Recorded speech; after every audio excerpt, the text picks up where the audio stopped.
kailaliman ng kabundukan ng Appalachian, na nakatago sa mga makakapal na kagubatan at talas-talas na bangin, matatagpuan ang inabandunang nayon ng Ash Hollow.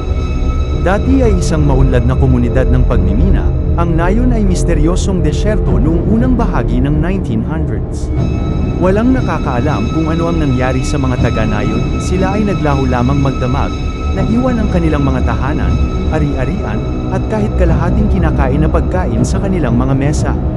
Sa paglipas ng mga taon, ang mga hiker at explorer ay nagulat ng mga kakaibang pangyayari sa lugar, walang katawan na mga bulong, malabo na mga figura na nakatago sa mga puno, at isang napakalaking pakiramdam ng pangamba na tila nagmumula sa mismong nayon.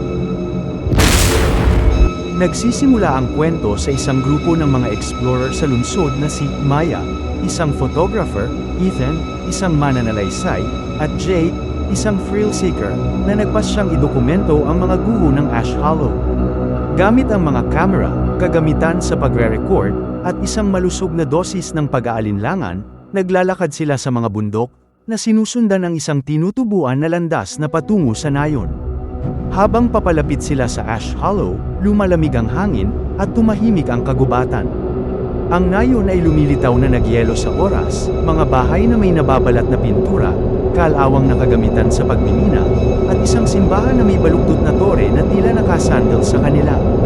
Nagtayo ang grupo ng kampo sa lumang plaza ng bayan, determinadong alisan ng takip ang katotohanan sa likod ng pagkawala ng nayon. Nang gabing yun, nagsimulang mangyari ang mga kakaibang bagay.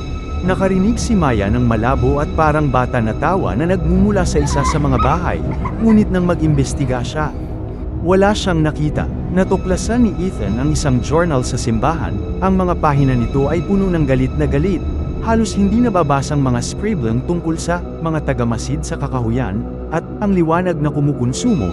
Samantala, si Jake ay lalong nabalisa, na sinasabing nakakakita ng mga figure na gumagalaw sa mga anino na lampas lamang sa gilid ng liwanag ng kanilang campfire.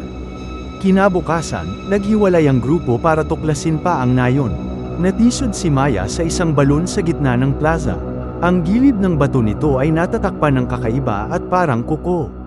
Kapag sumilip siya sa loob, nakita niya ang isang mahina, pumipintig na glow sa loob ng baras.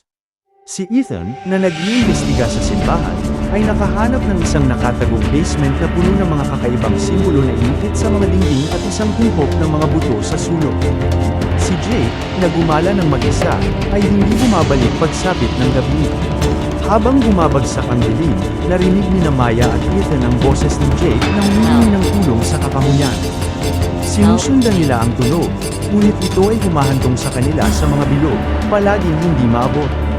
Maya-maya, nakita nila ang camera ni Jake na nakahandusay sa lupa, basag ang lens nito at nawawala ang memory card. Ang kagubatan sa kanilang paligid ay tila nagsasara, ang mga puno ay umiikot sa mga kakatwang hugis, at ang mga bulong ay lumalakas, mas mapilit. Desperado na makatakas, bumalik sina Maya at Ethan sa nayon, at nalaman lamang na ang balon ay naglalabas na ngayon ng nakakabulag na liwanag. Ang lupa ay nagsisimulang manginig, at ang hangin ay napupuno ng nakakabinging ugong. Ang huling bagay na nakita ni Maya bago mag-blackout ay isang figure na umuusbong mula sa balon, ang matangkad, kalansay na may buwang na mga mata at isang bibig na tila hindi malamang na lumalawak.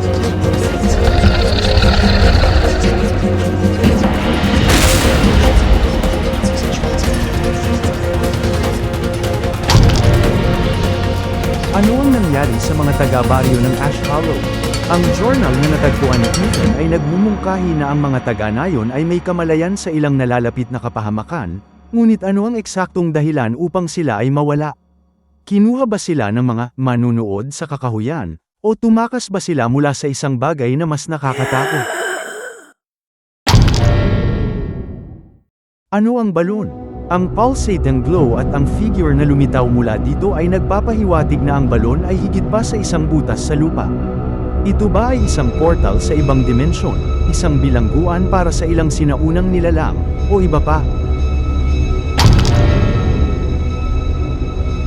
Sino o ano ang mga tagamasid sa kakahuyan? Ang journal ay paulit-ulit binanggit ang ito ngunit hindi kailanman ipinaliwanag ang kanilang kalikasan. Sila ba ay mga espiritu, nilalang, o isang bagay na lampas sa pangunawa ng tao? Ano ang nangyari kay Jake? Ang kanyang pagkawala ay nananatiling isang misteryo. Kinuha ba siya ng mga taga-masid, hinayla sa balon, o sumuko ba siya sa parehong kapalaran ng mga taga-nayon?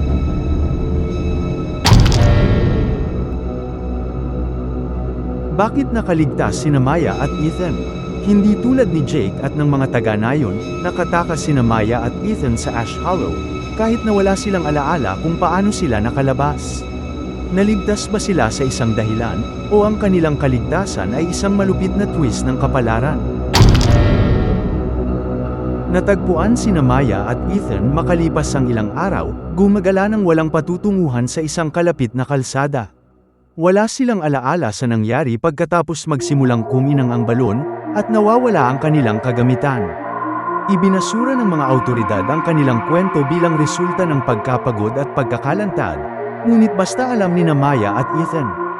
Bumalik sila sa lungsod, na pinagmumultuhan ng mga bulong at imahe ng figura mula sa balon. Ang Ash Hollow ay nananatiling inabandona. Ang mga lihim nito ay nakabaon sa ilalim ng mga layer ng oras at takot.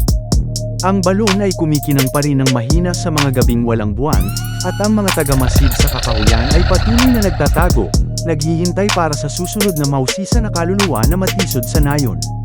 Ang misteryo ng Ash Hollow ay nagtitiis, isang nakakatakot na paalala na ang ilang mga lugar ay pinakamahusay na naiwang di maipaliwanag.